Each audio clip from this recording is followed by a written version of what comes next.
Good evening and welcome. Thousands of people attended ceremonies today to mark the start of the Rising on Easter Monday 1916. Wreaths were laid at key locations in Dublin and around the country at the exact time the first shots were fired 100 years ago. Today, Dublin remembered the moment a rising began, the destruction and the loss of life. At key locations around the city, there were ceremonies to remember those who fell and those who fought. First at Moore Street, where the rebellion ended with the rebel surrender.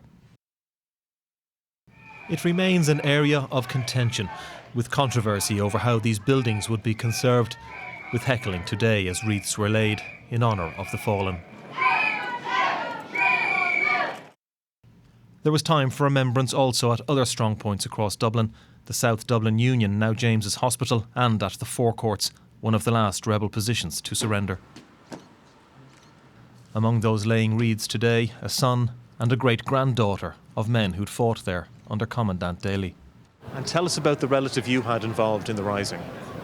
My great-granddad, he was fighting and he was the last one in Footcuts to surrender.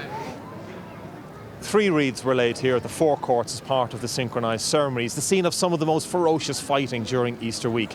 A time to remember, though, the Minister for Justice said, all of those who died. For many of you present here today, this is a personal journey. A journey into family, memory and history. As the synchronised remembrance continued, St James's Hospital fell silent. It had been the South Dublin Union, held by Cant and Brua during Easter week. Wreaths were also laid at Dublin Castle, the nearby Jacobs Factory, the College of Surgeons and Boland's Mills. It was at Boland's that Eamon de Valera, such a major figure in Irish politics, was in charge. Ireland through us. As the proclamation resounded in a modern setting today, his grandson, Eamon O'Queeve, among those laying wreaths. Markiewicz and Mallon led at the College of Surgeons, its facade still scarred by a machine gun barrage. Families filled with pride at today's ceremony.